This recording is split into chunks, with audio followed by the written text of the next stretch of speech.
I wasn't paying attention. Okay, let me fix this because that's not what we're doing today. What the hell's going on here? I am losing it.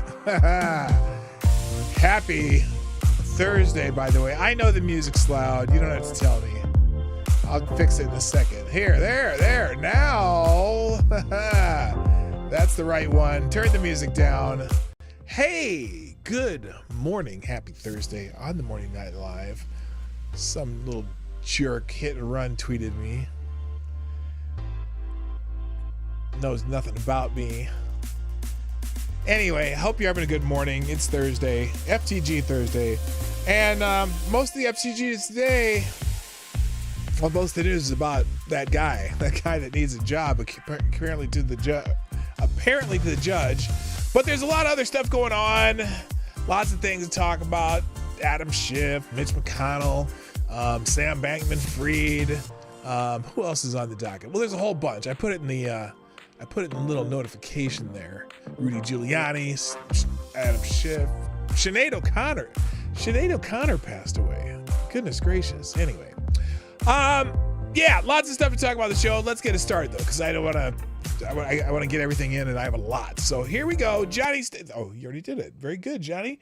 Play the intro. Ladies and gentlemen, coming to you live from the Lucky Dog studio in a hidden location somewhere in the upper Midwest of the United States of America, it's a brother making his own way, but with all the wrong opinions. Welcome to the Morning Night Live with your host, the one and only P. Dog Knight. Oh, yeah. Stop the music. Hi there. Good morning. I'm Marty, also known as P-Dog Knight. Welcome back to the P-Dog Knight channel, and this is the Morning Night Live. I said it backwards, but whatever. It is Thursday, 27th of July, 2023. 1 month and 1 day from my surgery. I should probably get in. I have a pre-surgery checkup in 2 weeks. Then we go to this trip to Hawaii that we planned a year ago. Not the greatest timing, but you know what? We're celebrating. So it is what it is. And then I'm going to be off for 8 weeks of work and everything. And hopefully I'll be able to do the show. Although my limited mobility and my, I don't know what the recovery is, but I know I'm not supposed to sit for any long periods of time. So that may be trouble. So I might not be able to do it. We'll see. We'll see how fast I recover from this thing. Basically, as my wife is explaining to me, why is this so soft? My wife is explaining to me that I can't. Well, she already said I can't sit for a while. Anyway, I'll worry about that then. Get nervous a little about it though, even though I'm excited about it too. I've been in pain for 2 years, and I think this is gonna. I think I'm gonna be pleasantly surprised once I recover from this, how happy I am not to be in pain all the time. Anyway, that's not neither here nor there. Let's get the show started, because that's not what the show's about. First, let's say hi to everybody. Oh, wait a minute, hang on. Why did that turn off? Good Lord. By the way, if I pulled a Mitch McConnell today and just suddenly stop, it's not because I'm having a stroke. It's because I'm really, really tired. Yesterday afternoon, I decided that I was going to do a brake job on my wife's car. Changed all the rotors, all the pads. But it was at the hottest part of the day. It didn't get to start until 4 p.m. because she didn't get home from work till then. And so in the 94-degree heat, I'm out there doing a brake job in my driveway, sun beating down. Holy smokes. But I got a little tan. Can you tell? got a little tan. And I also cleaned my pool yesterday. So I was outside in the heat of the day doing all kinds of crazy stuff. So anyway, let's say hi to everybody. First in the chat over on Rumble is Mr. Avocados Diabli. Gets the bell. Thank you, sir, for being here. Also, good morning, Mike Savage, Blarg. And there's 7 other people where they're watching, it looks like, or 6 other people or something like that. I don't know. On Twitter, first in the chat, Somnambule Nation! Nicely done. Also, good morning to my favorite Canadian Jaeger pony. Hello, Avocados Diabli, Mike Savage, Blarg,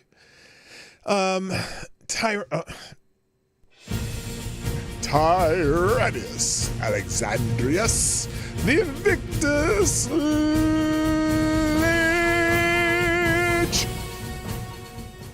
Also, Rotten Corpse, how you doing? Simon Wolfwood, Tyler F, Lord Stanhope, Donkey Punch Bandit's back. Nice to see you, my friend. Good morning, Septus Wolf. Spidey Man's back too. A couple of people making an appearance. Oh, and Zablaze in the house. How are you doing, my friend? I hope you're well. I hope you know we talked about that a long time ago. I hope everything's going well. Also, Rod Lines in the house. Nice to see you, sir. Cool Frogs here. Nice to have all of you here. Do me a favor, share the stream. It's just like I do. Some of you already have. In fact, thank you, Somnambule Nation and Tyler F, for retweeting the show. I got some, I put my show out there, and the title of the show apparently has gotten ruffled at least one feather because some jackhole put this, replied to the announcement of this morning's show with this little banger. Wait, where's Ace? There's Ace. Let's go back here with this little banger. Something called Destroy the GOP. X does not mark the spot, I guess. That's what it's saying. And they're called Destroy the GOP. Biden 2024. Okay. Imagine being so stupid. You look at this treasonous traitor, totally corrupt, self-serving, ignorant clown, this racist, semi-illiterate moron, this sexually assaulting, pathological, feeble-minded, morally bankrupt, constitution, illiterate, simpleton, this bloated nitwit with this cotton candy hair, radioactive tint skin, and obese dishevelment, and think, oh, that's the guy I really admire. Wow, that's a lot of words for an imbecile, but I'm sure that's a stolen meme. In fact, it's somebody else's meme they stole. Someone at Coach Fun or something like that. So they can't even make up their own meme, and they don't know me very well. Everyone knows what I think about Donald Trump. I think he's a jackass.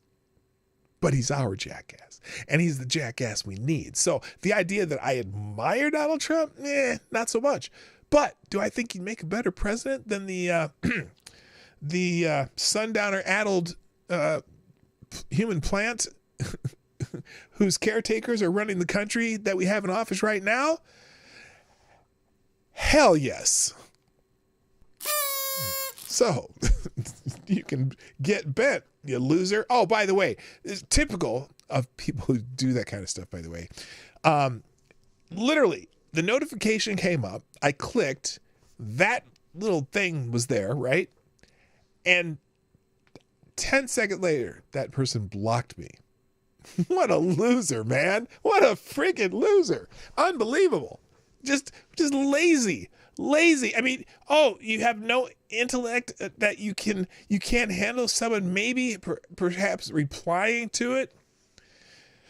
So anyway, so immediately, since I saw that, and fortunately, when you in your notifications, you still see what they put up, but once you go to click it, it says they blocked you. So I just said, "Ha!"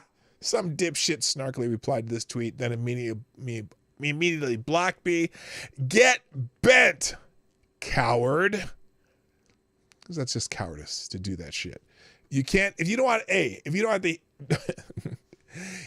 you don't want the heat, stay away from my rolling pin that I'm gonna throw at your ass. Okay? So there you go. All right, let's get back into the show, though, because we got a lot to talk about today. A couple more people showed up. Redskin fan, hey, what's happening? Did you know that I also am a Redskin fan, or at least I was a Redskin fan back in the day? I grew up see, when you live in Nebraska, you don't have to pick a pro team. I mean, we saw a lot of the Vikings and a lot of the Chiefs when, growing up in Nebraska, but I was a Redskins fan. I was back when Billy Kilmer I was a small child, but Billy Kilmer was the quarterback when I was a Redskin fan, and I, just grew up enjoying watching the Redskins, and went through the Doug Williams era, went to the Timmy Smith era, went to all these, great players that the Redskins had.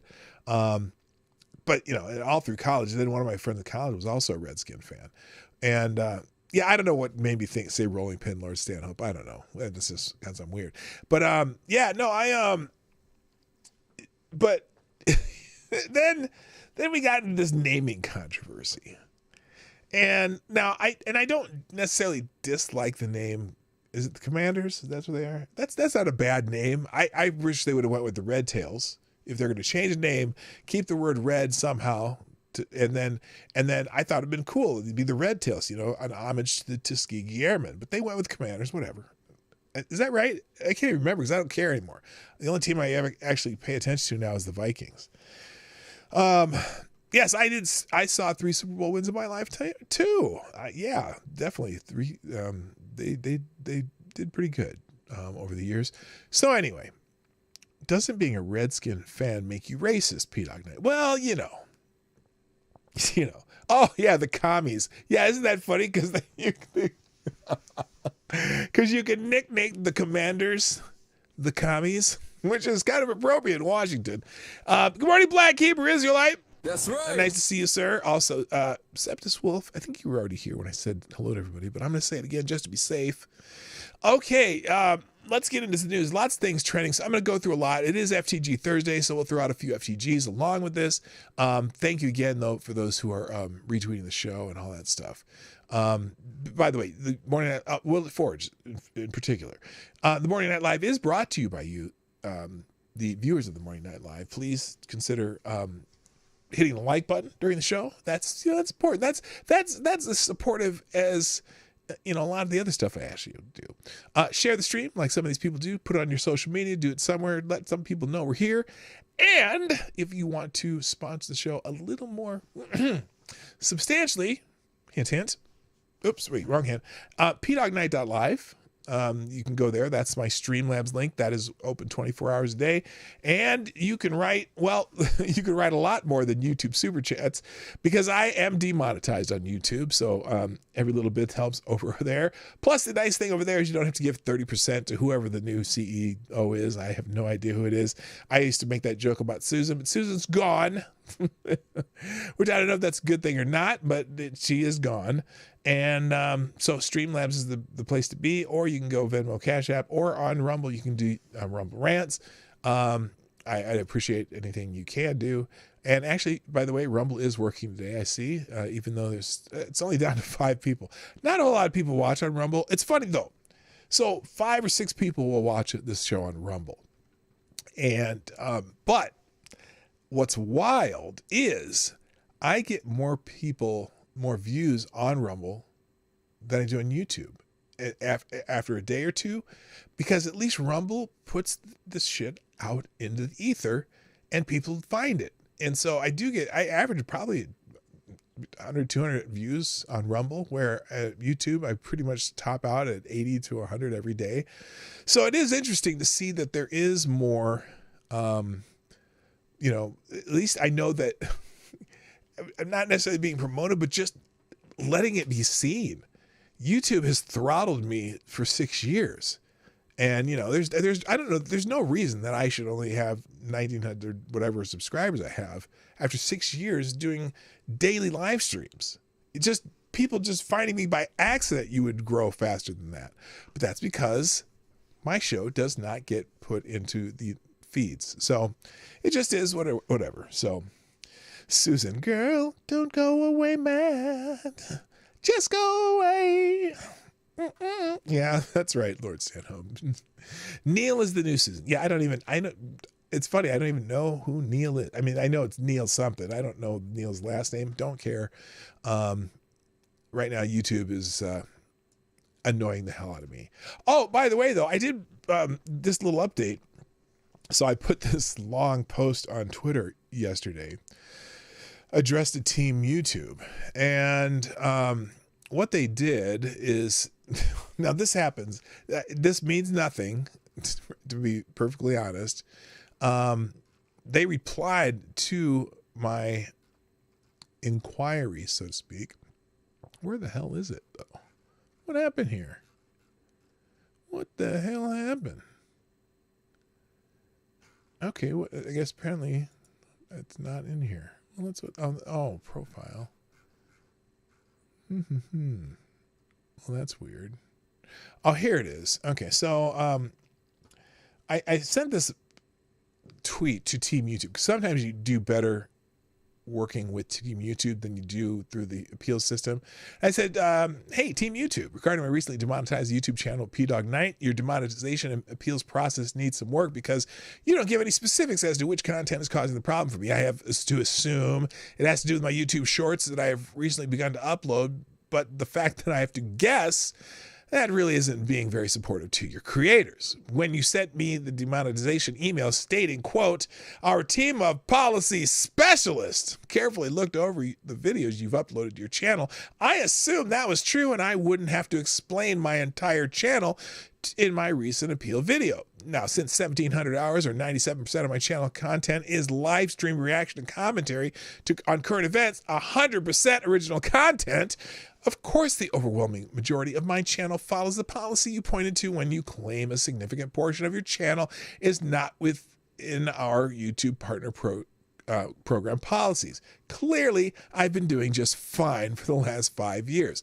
Now, since you have not given me any specifics, I have found 13 of approximately 150 shorts videos that could possibly be the problem. But again, YouTube refuses to disclose the specific information to the person you are penalizing. But that total 10 minutes of video amounts to about 0.008% of the total content of my channel.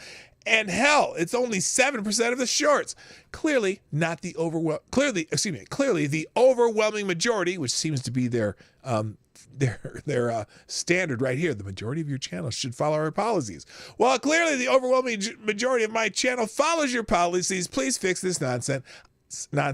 I get it. Your specialists have a lot of work and probably only get about 6 minutes per case to review and resolve these matters. And that's out of a 5-minute video they have to watch. So, but this is beyond ridiculous. So there you go. That's my, but they replied. I forgot. They replied right here. Team YouTube replies with one of their standard canned responses. We're going to pass this along for another look. It might take a couple days until we have an update, but we'll let you know when we have one. Yeah, I'm not holding my breath. I'm not holding my breath, YouTube. FTG to YouTube. FTG YouTube. There we go. It's like screaming at a wall, that ain't gonna fall. Yeah, I don't know the song you're referring to, but yes, exactly that. All right. Let's get into some trending things because I got a lot. Judge Noriega is trending. Now, Judge Noriega is the judge in Hunter Biden's case. This person right here. I'm going to come back to this because a lot of our show is about this. But one of the highly trending things on Twitter right now. We'll move on. Mitch McConnell's trending. Mitch McConnell had a little freeze-up moment yesterday. I don't know if he had a stroke or what, but he just, in fact, there are a lot of people.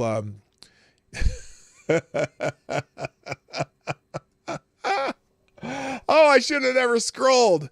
The Babylon Bee. Mitch McConnell observes a 19-second moment of silence for Ukraine. Oh, too soon.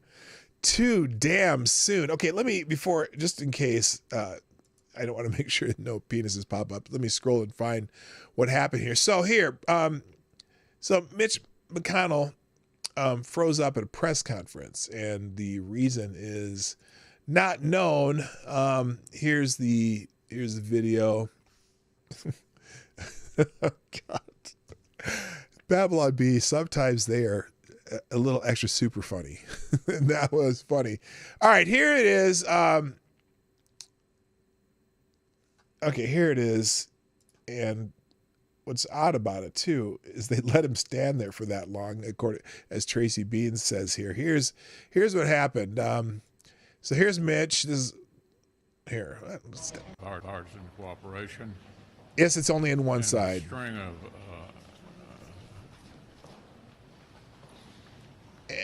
String of.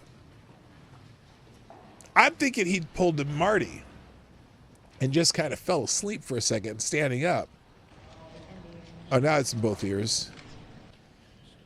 Oh, now it's only in one ear. If you're hearing this, if you have headphones on, you're only hearing this on one side. Okay, Mitch. Anything else you want to say, or should we just go back to your office? Do you want to say anything else to the press? Okay, so yeah, I hope he's okay.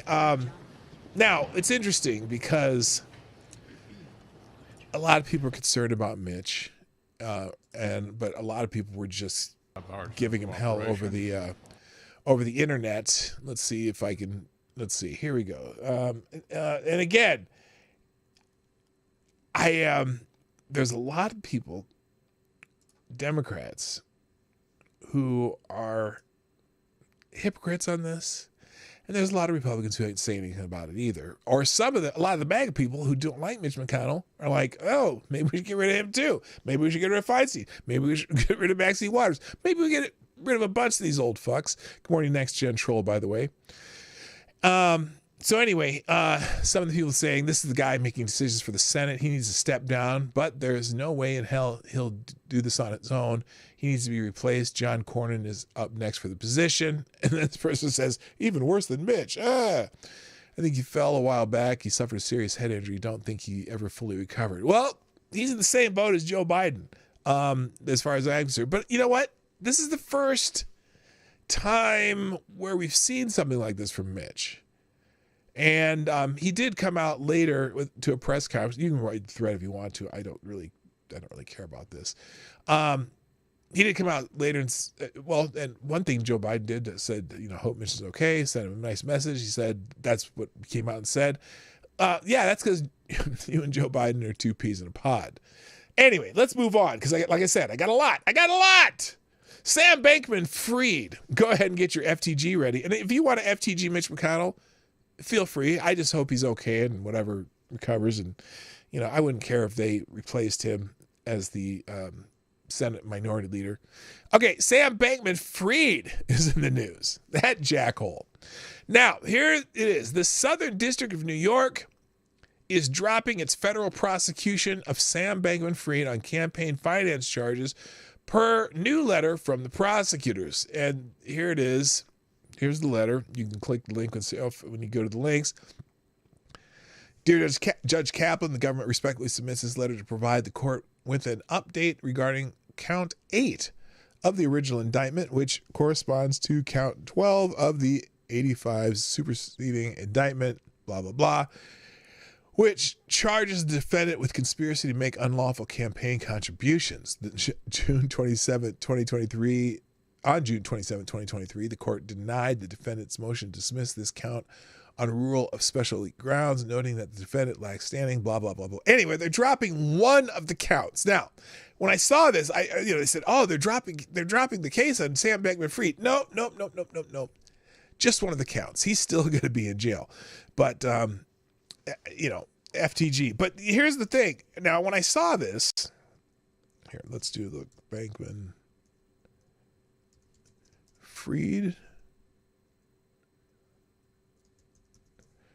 FTG. Damn, I spelled it wrong. Here's the interesting part of this, though. Why would they drop the campaign finance charges on this? Well, because there's a lot of Democrats who took money from Sam Bankman-Fried. And it just makes me think, well, here it is. Let's see. So the government does not intend to proceed, blah, blah, blah. This has massive ramifications for Gabe Bankman-Fried, who led SBF's political operation, now seems unlikely to face charges. Ryan Salome, the GOP donor prosecutors have been encircling. Maybe Nishad Singh, but he already pled guilty to campaign finance violations. SBF essentially got off on a technicality. SBF was extradited in December from the Bahamas to the U.S. and to face a set of specific charges. The Fed believed that included campaign finance charges. SBF challenged that, and the Bahamas just agreed with him, so the Feds dropped it. So anyway, but he's not getting off on anything else. Well, except for maybe Bub in prison. Anyway, moving on. Also, let's see. Indictment watch is trending. Oh my gosh, are people excited that there might be another indictment of Donald Trump? There's a whole bunch of people, in case you're wondering, oh, this rapist and criminal. Yeah, still that okay. There's still people talking about E. Jean Carroll and her fictional account of her encounter with Donald Trump. And I say it's fictional because I personally believe it's fictional based on the knowledge of human anatomy and the ability to have consensual certain types of sex and whatever. We talked about this a while back. But anyway, so all the Democrats are excited because they're thinking, oh, they're gonna get an indictment of Trump. All kinds of memes, and actually, some of the memes, if you're on the left, some of these are pretty good. Okay, some of them are, and because a lot of people say the left can't meme. Well, they can meme. We just don't like them, and usually they're not very good, but they've done pretty good. What? For all the Trump supporters threatening to leave the country if Trump is arrested, I am available to... Nobody, not a single... Have you... Okay, hold on. This is the dumbest one I've ever seen. For all the Trump supporters threatening to leave the country if Trump is arrested, I am available to give free rides to the airport. I've never seen this. I don't ever recall anyone who supports Donald Trump saying, oh, if they indict him, I'm going to leave the country. Bullshit. Nobody is saying that. That's hilarious. Okay, that's a case of can't meme. All right, let's move on. Also trending right now, or not, well, it's not so much trending. Oh, yesterday we talked about Rudy Giuliani and the news beat is all abuzz because they said, oh, Rudy Giuliani admitted he lied and yada, yada, yada. And then we read the little brief or whatever that the court has put out, and that's not what it said.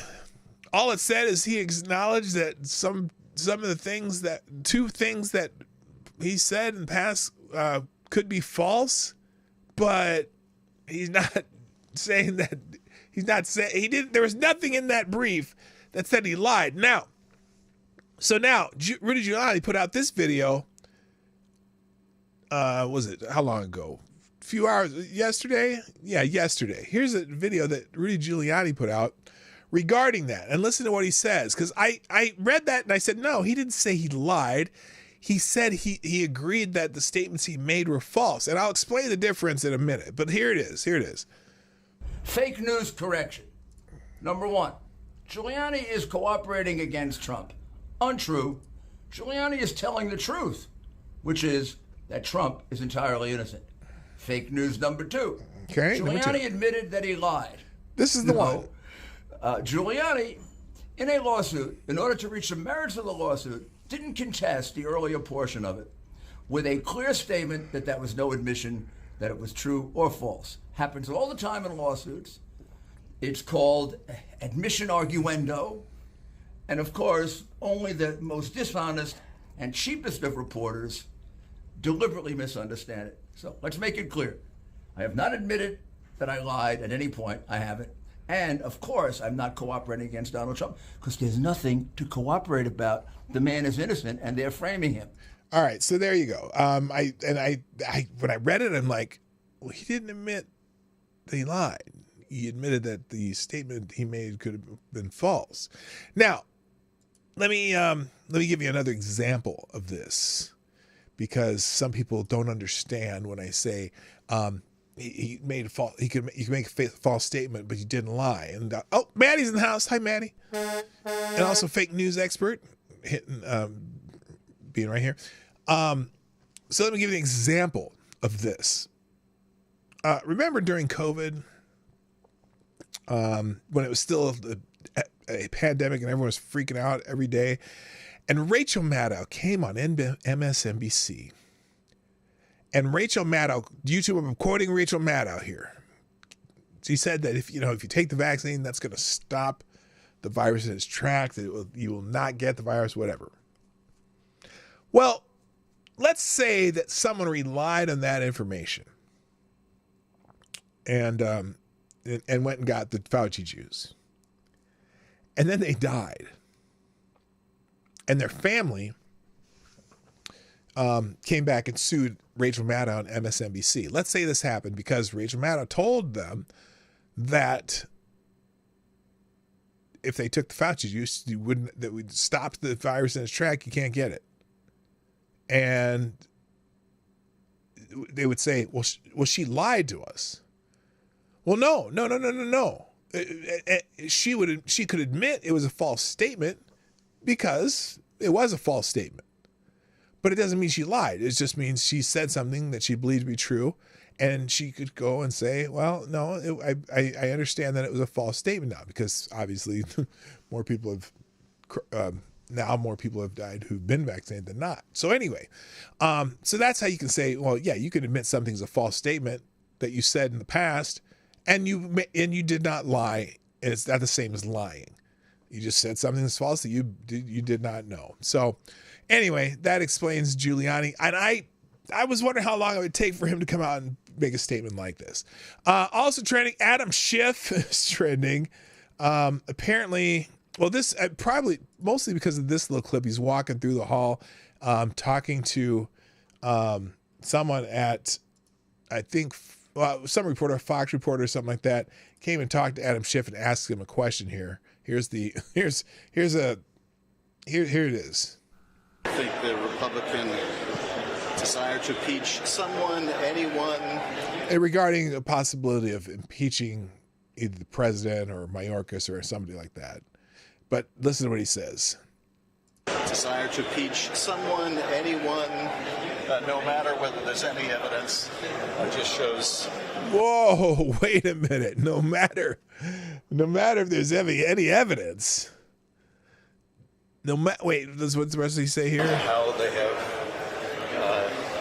descended into chaos. Wait, is this the same Adam Schiff? Shifty. I said shift, didn't I? Is this the same pencil neck that that claimed that he had definitive proof, that he had the actual proof, smoking gun proof that Donald Trump colluded with Russia? Isn't that the same Adam Schiff? Isn't this the same Adam Schiff that pretty much lies about everything? Holy shit, Adam Schiff. And there's other people asking, should Adam Schiff be disbarred for lying to the American public? I don't know, but always FTG, Adam Schiff. Good morning, Dog. Phantom Dog farts in the house over on Rumble. Hello, what's up? All right, moving on. Who else is next? Something else is trending. Now I didn't even hear this. Did y'all realize that Sinead O'Connor died? It's not even trending. I'm surprised it's not trending. Sinead O'Connor, famous for a cover of Prince's song "Nothing Compares to You," and then she had a couple other minor hits. She was more of a kind of one of those, well, they consider her alternative rock or whatever, but she had kind of her own little cult following, which I don't know. But anyway, but one of her most famous moments was when she was on Saturday Night Live and this happened. We have confidence in the victory of good over evil. So she rips up a picture of Pope John Paul, Fight the real enemy. Referring to John Paul II as evil. But anyway, I didn't know she died. And it's interesting because it didn't seem to make a huge splash on Twitter. In fact, let me check here. What is Sinead? S-E-N. Sinead. Oh, I guess she is trending. She is trending now. So here it is. Sinead O'Connor. Rest in peace, Sinead O'Connor. Annie Lennox gives a little tribute. You bared your soul, shared your brilliance through exquisite artistry, your incredible voice, fierce and fragile, lioness and lamb, sweet singing bird, keenly tuned, trembling toe, tiptoeing along the high wire, or stamping the ground, raw, wounded, fearless. Even Ruth Buzzy, we respect courage to fight for beliefs, to take unpopular stances at the peril of careers, to put your own truth over everything else. In that regard, nothing compares to you, Sinead O'Connor. Peace at last, peace at last. And that's interesting because Ruth Buzzy usually doesn't make any kind of political statements or whatever. She had her 15 minutes. Yeah, she kind of did. I mean, you know, if it weren't for that cover of the Prince, which, by the way, I do love how she sang that song. She sang that song with such a just a real pain to it, you know? It was, I mean, I really liked how she sang it. It's a little bit different than how Prince sings it. But yeah, that was one of the songs he wrote out there for whatever. So, oh gosh. But she's kind of famous for being kind of the anti-establishment kind of person. So anyway, rest in peace, Sinead O'Connor. Let's see what else I got on here. I'm not getting here very fast. All right. Hey, also, remember when I was talking about how the Gun Violence Archive, how that entity is one of those entities, the way they count so-called mass shootings, right? And I said, you know, the reason they do it the way they do has really nothing to do with counting mass shootings, but it's simply a propaganda tool so that people can say there's been this many mass shootings. When most people think mass shootings, they think of a random mass shooting where someone goes somewhere with a gun and shoots a bunch of people. You have to figure out the reason later, right? But the way the Gun Violence Archive counts them, they count any time a gun is involved where 4 or more people are injured or deceased, not including the gunman.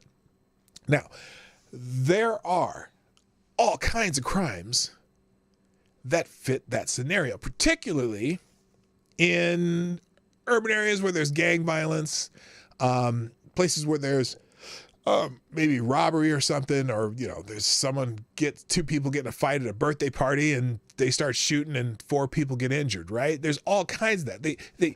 And so the Gun Violence Archive right now, let's see, I don't even know what the number is that they have. Let's see if I can go home here. I'm going to go to their homepage.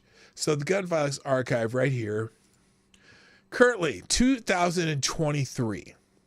Total number of gun violence deaths, all causes, that includes suicide. 13,000 some suicides, 10,000 homicide, murder, unintentional, whatever.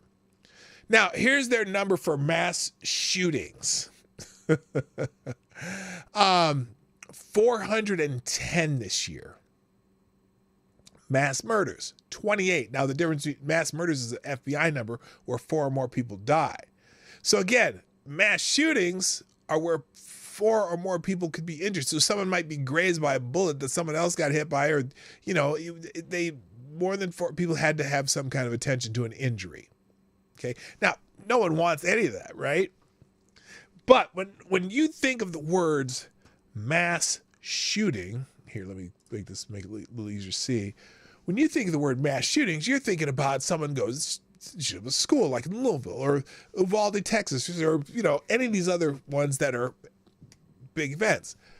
But when they put out this number, 410 mass shootings, that becomes a propaganda tool for people like Representative Dan Goldman.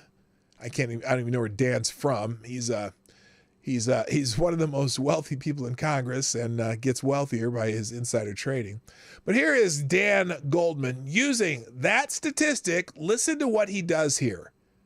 Okay, again, Gun Violence Archives includes every shooting in Baltimore and Los Angeles and Chicago and everywhere else that has been Houston and the urban areas where there's mass shooting, New Orleans, whatever, where it might just be some gang shit and 4 poor people get injured, not killed, but injured. When I think mass shooting, I'm thinking a random gunman goes in and kills a bunch of people at a school or a mall or something, right? Listen to Dan Goldman using the statistic from Gun Violence Archive just the way I said that this would be used by Democrats or anyone else, who anyone who does this. Okay, listen to Dan Goldman here. He's talking about he's complaining about why we're in a hearing about immigration as if you can't, walk and chew gum at the same time, and why this guy isn't talking about gun violence instead of the violence committed by some illegal immigrants. Listen to this. Let me ask you something, Mr. Benjamin.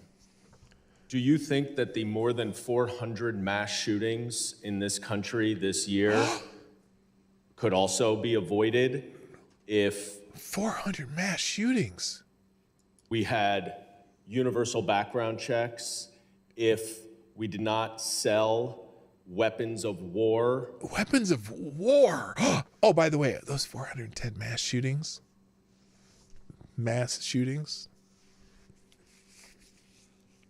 he's talking about like ARs.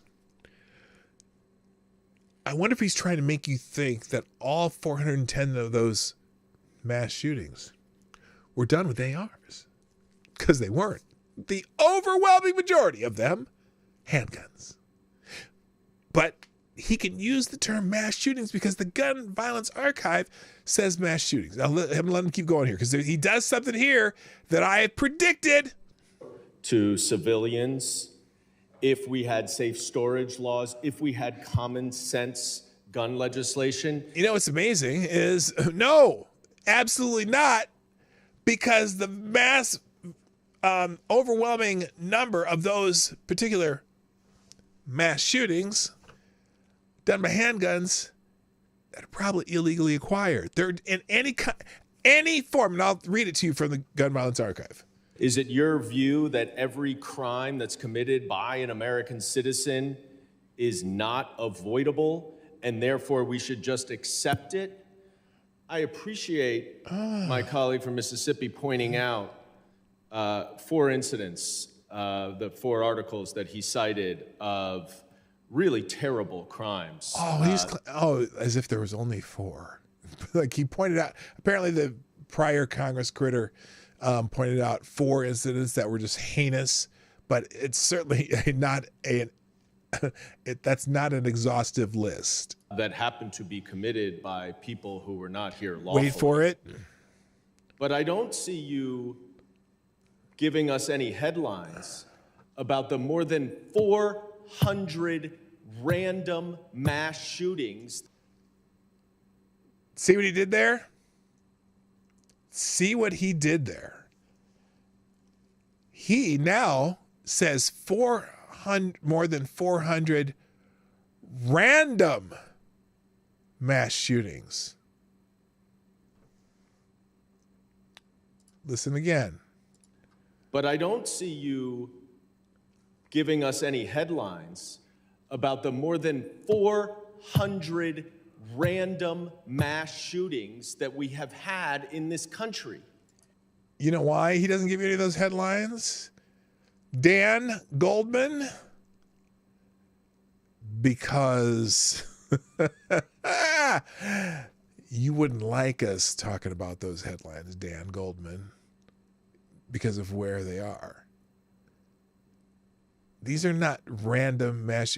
These are gang violence, robberies gone bad, arguments, people start shooting each other. That has nothing to do with random mass shootings.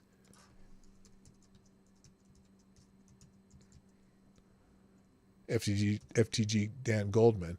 Now let's go and look though. And in fact, like I said, Here's Gun Violence Archive talking about this. And let's see. Where is it?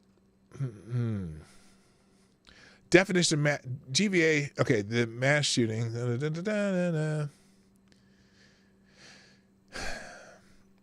GVA uses purely a statistical threshold to define mass shootings based only on the numeric value of 4 or more shot or killed, not including the shooter. GVA does not parse the definition to remove any subcategory of shooting. So, in other words, they don't say this is 400 random mass shootings. To that end, we don't exclude, set apart, caveat, or differentiate victims based upon the circumstances in which they were shot.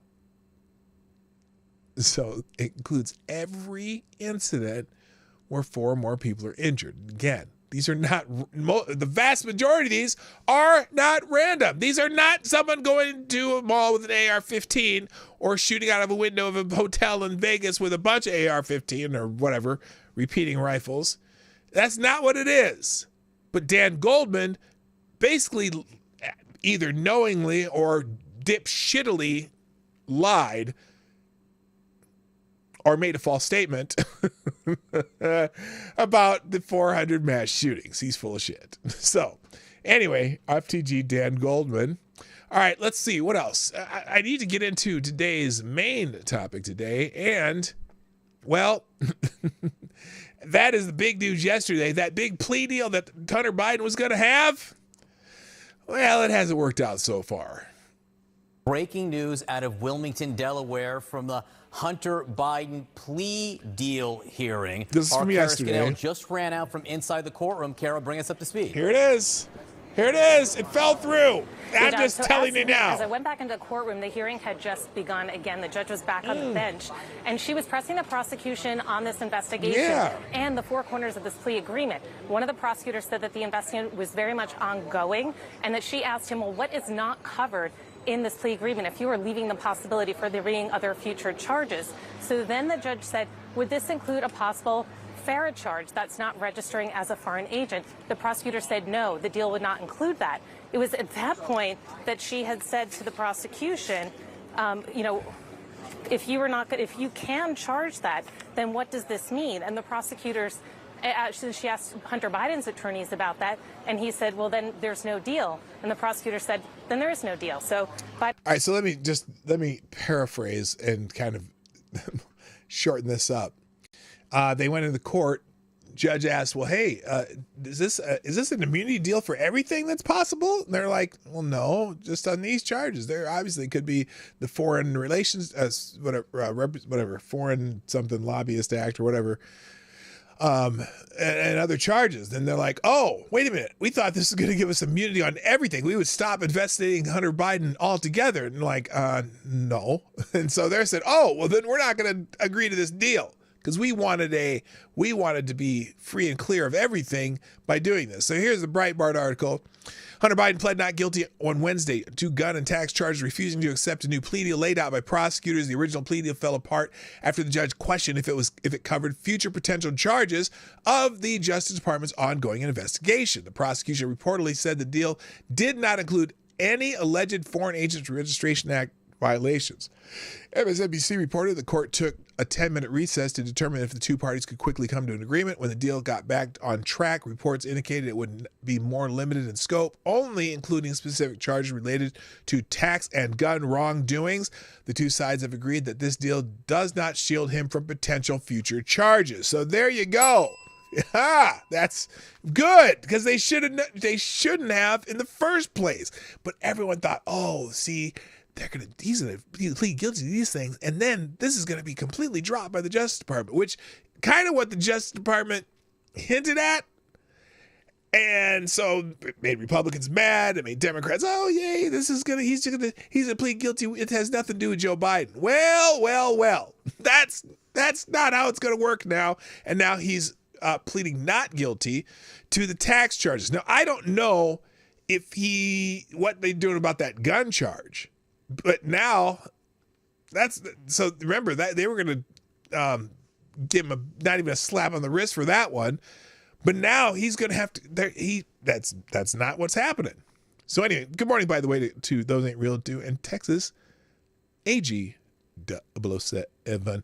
So anyway, so the judge said she was not ready to accept a plea deal and asked both the prosecutor and Hunter Biden to submit additional briefs. According to reporters inside the courthouse, the parties will have to return to court in the future.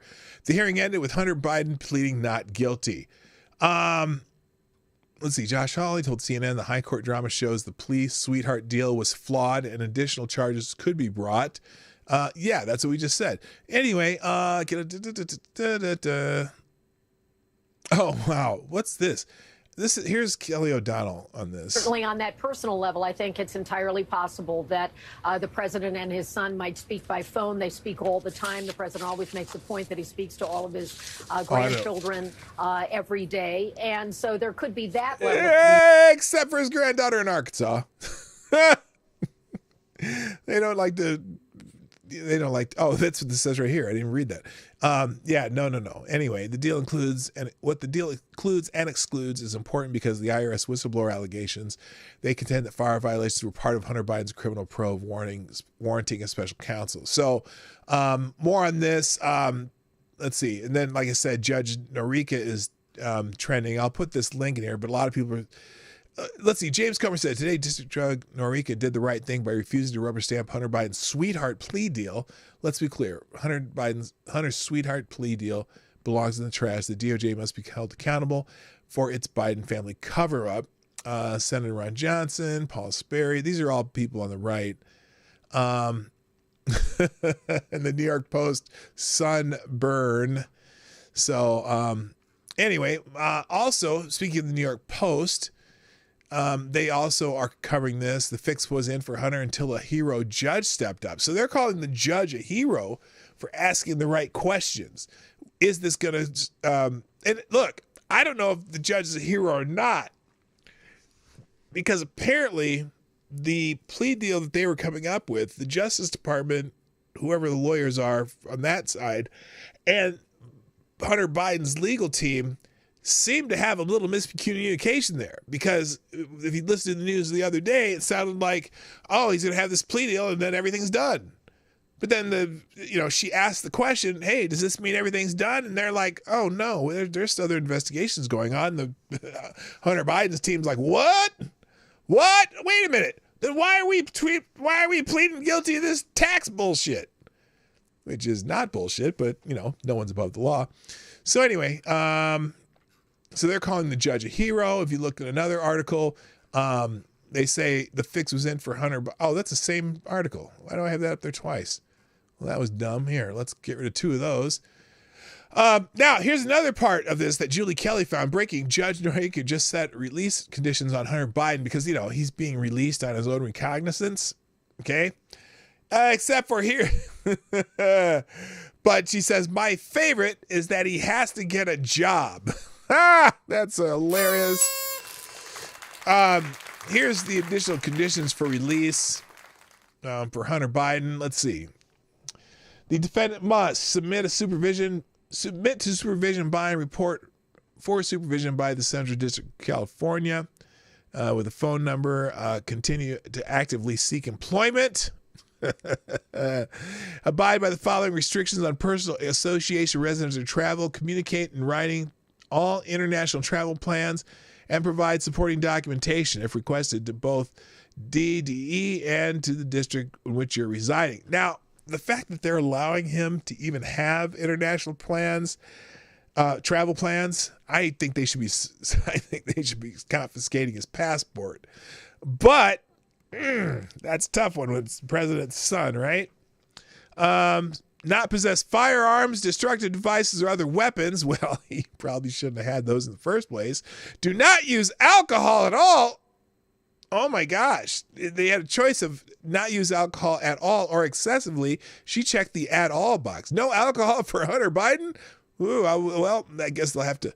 Oh, wait. And then also not use or unlawfully possess a narcotic drug or other controlled substances defined in this statute unless prescribed by a licensed medical practitioner. Well, he better get his doctor on the phone.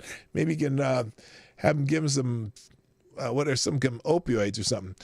He has to submit to drug testing too, and participate in a program of inpatient or outpatient substance abuse therapy and counseling. So she's giving him she's making him go to basically to rehab and have a job. So anyway, those are the conditions of his release. Thank you, Julie Kelly. Now, apparently this plea deal rejection, though, has the Hunter's team fuming, according to Axios. Hunter Biden's legal team was angry and dejected late Wednesday after a plea deal to help the president's son avoid prison blew up in a chaotic 3-hour court hearing. Now, why it matters. According to Axios, it's going to have a left-wing slant. Judge Mary Ellen Norieka's rejection of Biden's plea deal on tax charges. Now, wait a minute. No. It wasn't necessarily her rejection of the plea deal. She just started asking some questions, and the Hunter Biden team figured out that they weren't getting as sweet a deal as they thought they were. Ensures that legal issues will continue to shadow Biden just as Republicans on Capitol Hill are turning up the heat in investigating him and his father. Wednesday's hearing also revealed a disconnect between Biden's lawyers and prosecutors over the terms of the plea deal, and even subtle divisions among those on Biden's side. Hours after the hearing, Biden's team was still fuming, suggesting that Norieka seemed intent on not letting the plea agreement go forward after deliberately questioning lawyers on both sides about the terms of the deal. Well, isn't she supposed to? Is she just supposed to say, well, I'm only going to talk to Hunter Biden's lawyers, and we're going to do everything that they say is true. We're not going to ask the prosecutors if this is true. We're only going to talk to Hunter Biden's lawyers. She said the judge's questioning did reveal a disagreement over whether the agreement on tax charges was linked to a gun charge against Biden. Prosecutors said it wasn't. Biden's team thought it was, and they repeatedly argued about it in open court. Norieka's frustrated those involved in the case when, after 2 hours of questioning, she said she wasn't sure whether the structure of the proposed plea deal was constitutional. One member of Biden's team ruefully compared Norieka to Judge Lance Ito, who presided over the O.J. Simpson murder trial in 1995 and was wildly criticized for letting it become chaotic. Oh. Others were quick to note that Norieka was appointed to the bench by former President Trump and suggested they'd have to take politics into consideration going forward. See, that's what they do. And everyone who constantly says, oh, well, this judge was appointed by this so-and-so and this judge was appointed by this so-and-so, means it makes a difference. Well, who knows? Maybe it does. I don't know. Anyway, she said at times, Biden's team appeared exhausted by the continuing back and forth in court. Yeah, because they were getting their asses kicked.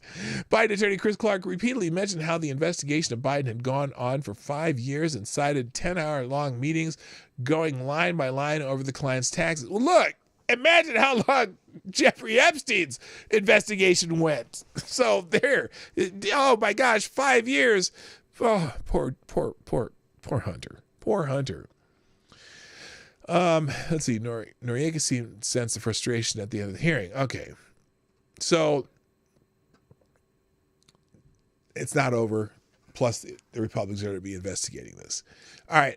In Breitbart, Hunter Biden team rejected plea deal after prosecutors said it didn't include a FARA immunity. Okay, we already know that. We can skip that. And then again, this is that same article that I keep popping up because I think it was important. The fix was in until a hero judge stepped up. We'll just get rid of that. Foreign agent cases loom over Biden's plea deal. Yeah, that's the other thing. So, yeah, that's a whole different category of crime.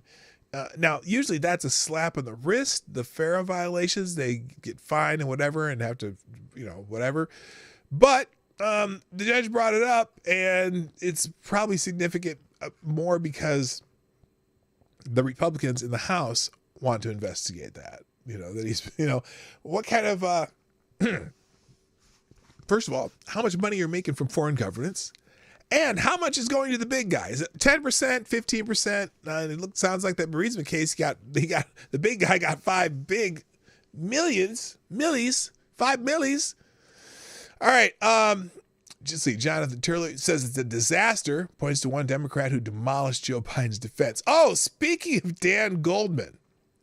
So Jonathan Turley here is saying because now we're going to go back to how the Bidens have been saying, or particularly Joe Biden has been saying, well, I never talked about my son's businesses, I never this and that. And now we're finding out from whistleblower testimony that indeed Joe Biden did talk to his son business partners, talk to the big guys over there, and maybe even got someone fired on behalf of his son, right? So, John Turley says that he's a Democrat attorney, but he always ends up on Fox News. He's kind of like Tim Pool.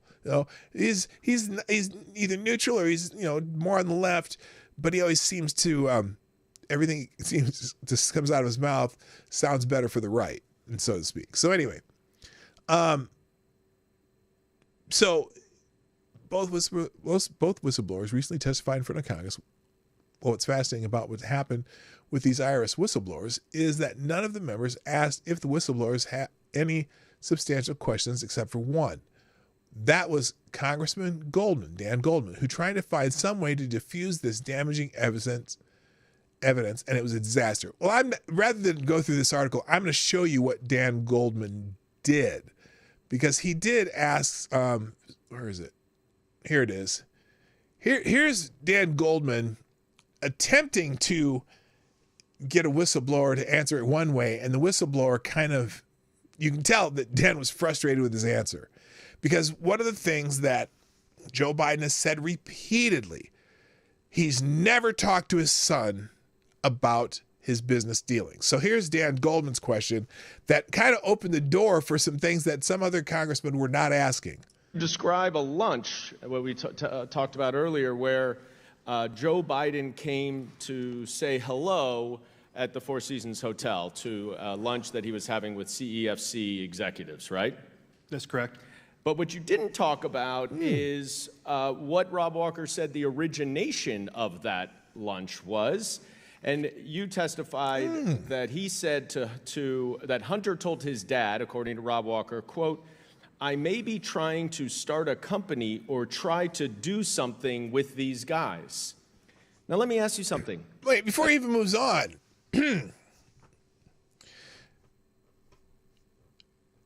Why is he telling his dad this?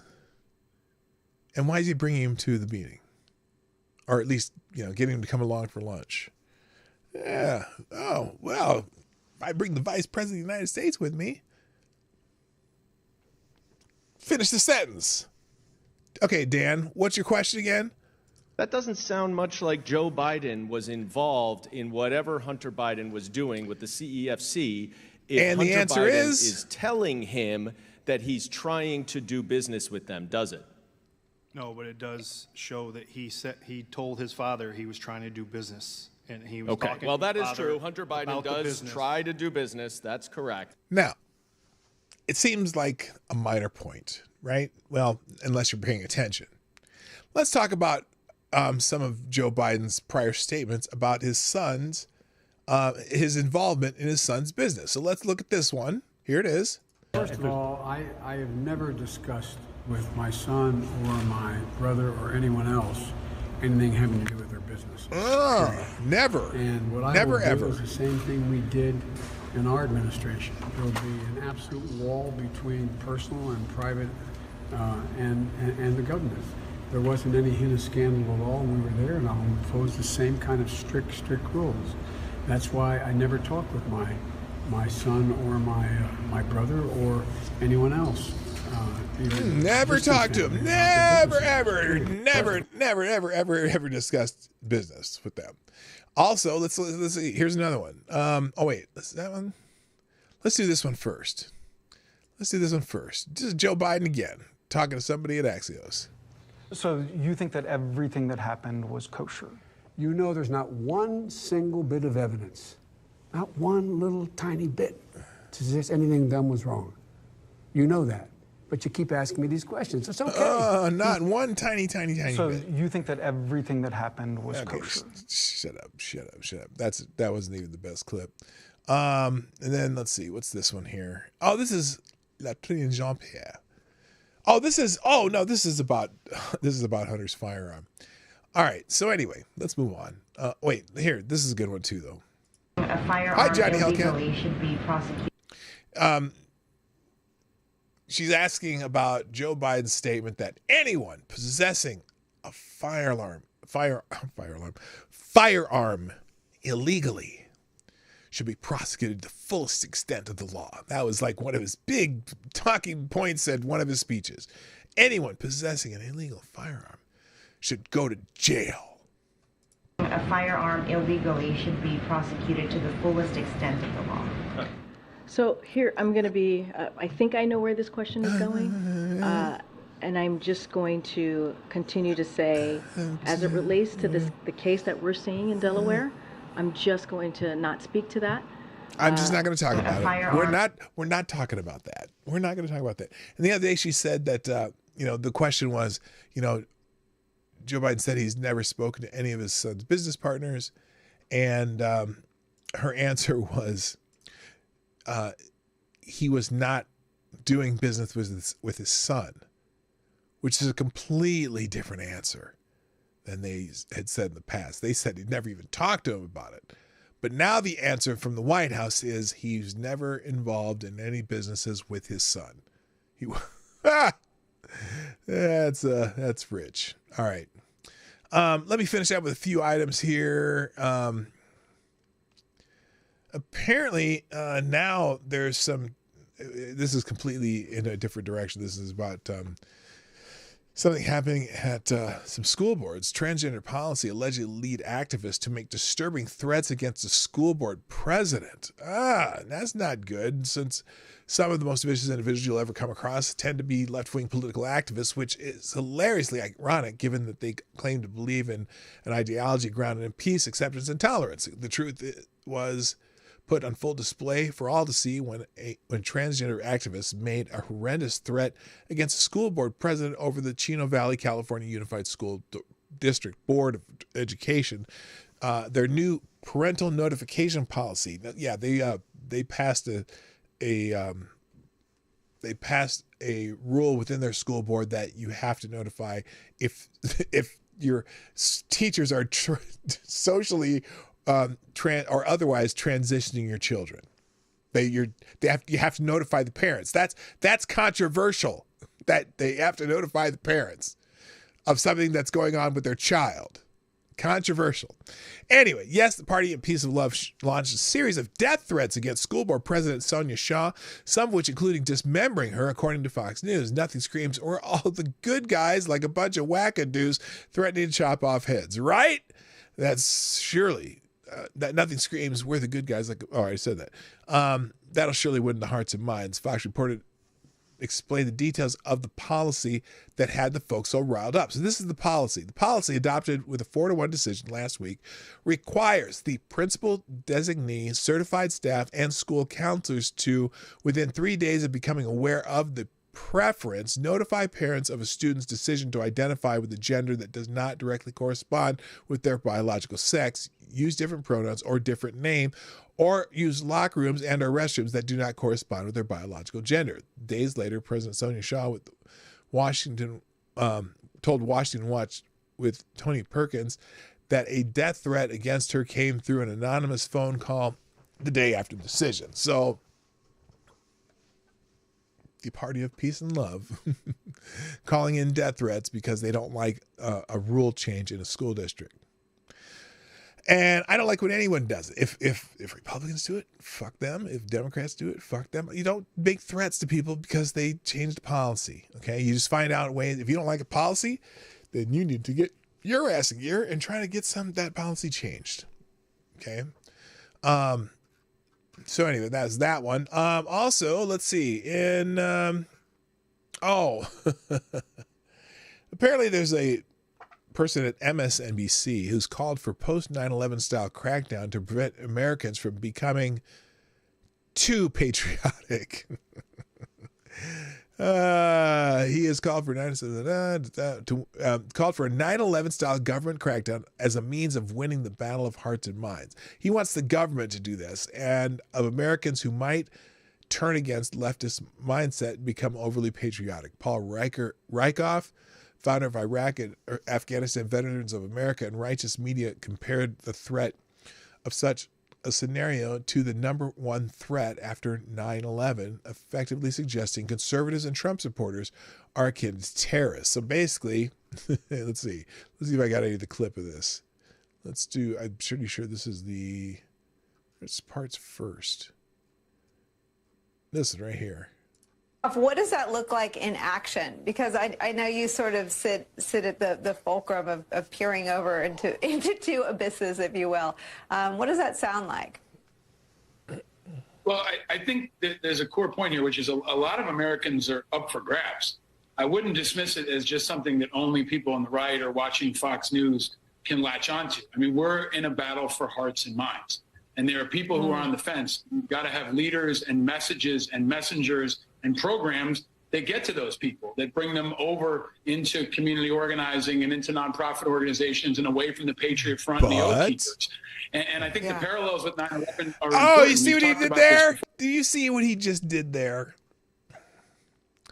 He conflated Patriot Front and the Oath Keepers. Now, the Oath Keepers have been around for quite a while, and they're not anti-American. They're not a terrorist group. They're not a racist group. They're not anti-Semitic. They're not, because a lot of their members are minorities. They basically are they're I can't believe it. And Patriot Front, I'm sorry, Patriot Fed Front, nobody really believes they are what they are or what they say they are. So anyway, let me finish this though. After 9/11, the laws didn't work. Like, they made massive changes to respond to a new threat. And I think we have to face the fact that many of our structures, laws, and policies may not work. After 9/11, we created the Department of Homeland Security. There was the Patriot Act. There was massive change in our entire society to face the number one threat, or at least what was communicated as the number one threat. I think we need the same kind of tectonic shift. It's got to be much more than see something, say something. But maybe our laws need to change to respond to the fact that someone like Mike Flynn, the former national security director, is openly calling for violence consistently. So we should have a 9/11 type commission to reel in these Republicans. What up, Emmanuel Presley? What's up? Holy smokes. And Bishop, what's up? Nice to see you. So anyway, there's more of that interview you can watch there, but I got to shorten this up now. Also in the links, Starbucks hired Eric Holder to conduct a civil rights audit. The policies he blessed got the coffee maker sued. Companies have asked top law firms to review their diversity policies. Some firms are telling them to violate civil rights laws. Okay, wait a minute. In 2018, 2 years before the tidal wave of diversity initiatives unleashed by George Floyd's death, and Starbucks needed a public relations win, the coffee giant was under fire after an employee at one of its stores mistakenly called the police on two black men, prompting the company to announce a multi-phase effort to become more diverse, equitable, and inclusive. Okay, remember that incident? The two guys weren't buying anything. They wouldn't buy anything, and they finally, they were there over an hour waiting for somebody to not buy anything, and the Starbucks called the police, and then while the police were there, the person that they was meeting finally showed up, and it became this huge incident. In fact, that incident, I would say, is the impetus of the most famous event that I refer to almost every day when I say that I have my cup of reparations coffee.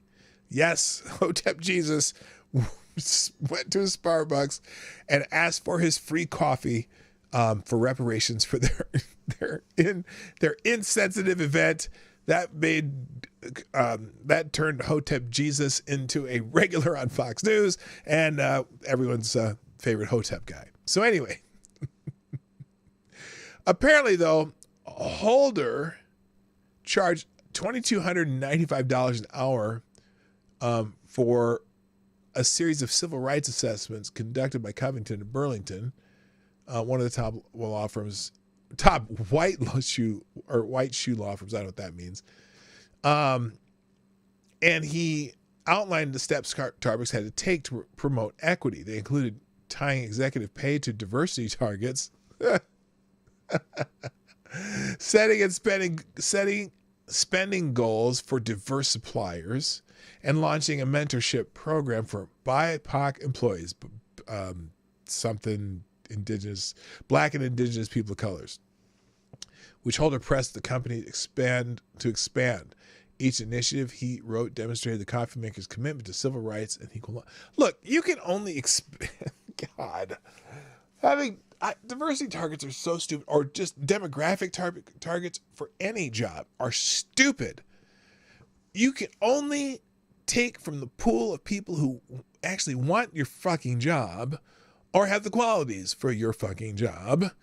And if you want to create more engineers, if you want to be able to have more diverse round of engineers, have more women and whatever minorities engineers, you can't wait until it's time to hire minority and women engineers. You have to start at an elementary school and make sure that some of those people graduate high school and maybe have an interest in engineering and then go through whatever engineering program. But you can't start at the time it's to hire engineers. It's too late. The only way you make anything more diverse is maybe plant the seed of interest when their children are explaining what you do and say, hey kids, does it sound cool that I build things, or does it sound cool that I am a coffee making engineer? And then you might have some more people coming in to be coffee making engineers. But you can't start at the time it is to hire, because you can only employ people who are going to apply for that damn job.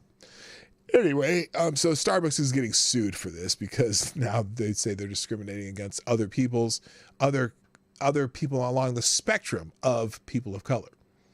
We'll finish up with a couple of these things. Apparently, the Washington Post is set to lose $100 million this year. Oh no! Far-left propaganda outlet The Washington Post is on a pace to lose $100 million this year. If that doesn't make your day, try this on for size. The far-left Washington Post has lost around 500,000 subscribers since 2020. Now, Washington Post has been one of the biggest papers, along with the New York Times, and around the country. And so they're going to lose $100 million? You mean they have $100 million in their coffers?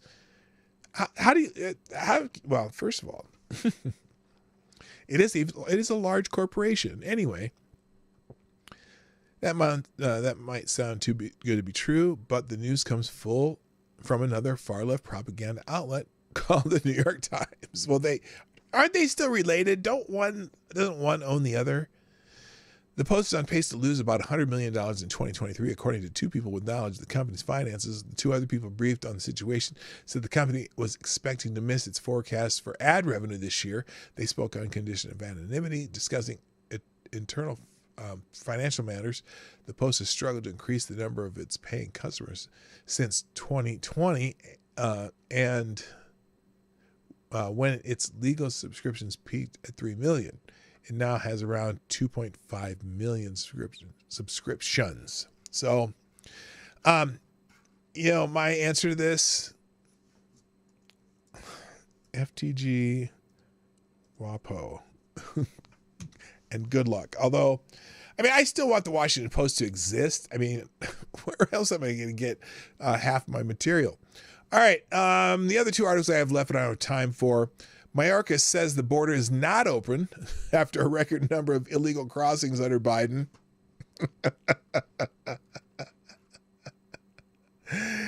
He's been getting ripped in the Judiciary Committee and these hearings. But the idea that they're doing a great job, yeah, no, sorry. And then finally, apparently, Representative Kamek exposes the harsh reality of the border crisis to Secretary Becerra. These are the wristbands the cartels force people to wear when they cross the border. If you're not wearing one when you cross, the cartels will take a limb. She brought this to her congressional meeting. All right, I got to stop. So anyway, hey, if you haven't done so, hit the like button. There's more people here than likes. Do that. Share the stream. after the show or right now. And why am I doing that? That's stupid. And then also, just a reminder that you can sponsor this show. No sponsors today. Oh, no, wait. No, that was yesterday. No sponsors today. That's okay. You can sponsor the show 24 hours a day at pdognight.live, Streamlabs link. Hello, Annalyn. And, and Kessler, too's here. I wonder, did you just get your notifications? I'm wondering. Anyway. FTG Alejandro Mayorkas. Fuck that guy. All right. That's it. Gotta go. Thanks for being here. I'll be back tomorrow. Same bat time, same bat channel. Thank you for being here. My name is P Dog Knight, and I am out of here. Bye. Hey, this is P Dog Knight, and thank you for watching today on the P Dog Knight channel. If you have an observation or remark you'd like to make about this video or my channel, I absolutely welcome you to write it in the comment section down below. I really look forward to hearing from you. And before you go, if you like what you saw but you're not already subscribed, please make sure you hit the subscribe button and definitely click that bell that pops up afterwards so you'll be notified when I post new videos or when we go live.